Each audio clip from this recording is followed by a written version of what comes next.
ต่างคนรุ่งกระเทียนว่าอันนั้นนั่นแหละ คนเราเข้าซอย แต่จังหน้ามันนะ แจ้งเจตนาไปครอบครัวตัวขาดเคินว่าจะระดมเครื่องพนิมาช่วยเหลือบรรเทาทุกข์บนหน่อยบัวร้ายตามที่ชาวมาหาได้เนาะเพื่อเป็นกำลังจิตกำลังใจให้แก่ญาติโยม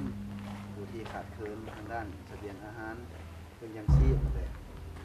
กำลังใจให้เนาะเดี๋ยวนี้ก็ได้สำนี้โอกาสหน้าอาจจะได้กว่านี้ก็มีเนาะตามมาพักควรกับมีกำลังใจสู้ต่อไปนั่นแหละเนี่ยกับร้านกันได้เด้อไปป้า ทางในบ้านแต่นักกับกำมาเงินกับเงินก็ได้ประมาณ2 ปีกว่าเขา3 ปีนี่แหละที่เพิ่นเสียมาก็อยู่ไปก็ ทางเขตชาวนุ่มทางหน้าทางเมือง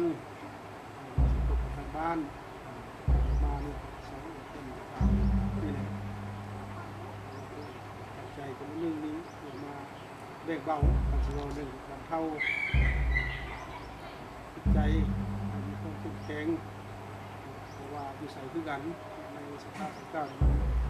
มีคือกันเบิดแล้วสิ่งสำคัญมีความเข้มแข็งจะสามารถช่วยเขาได้นะเขาเป็นคนอยู่คนเดียว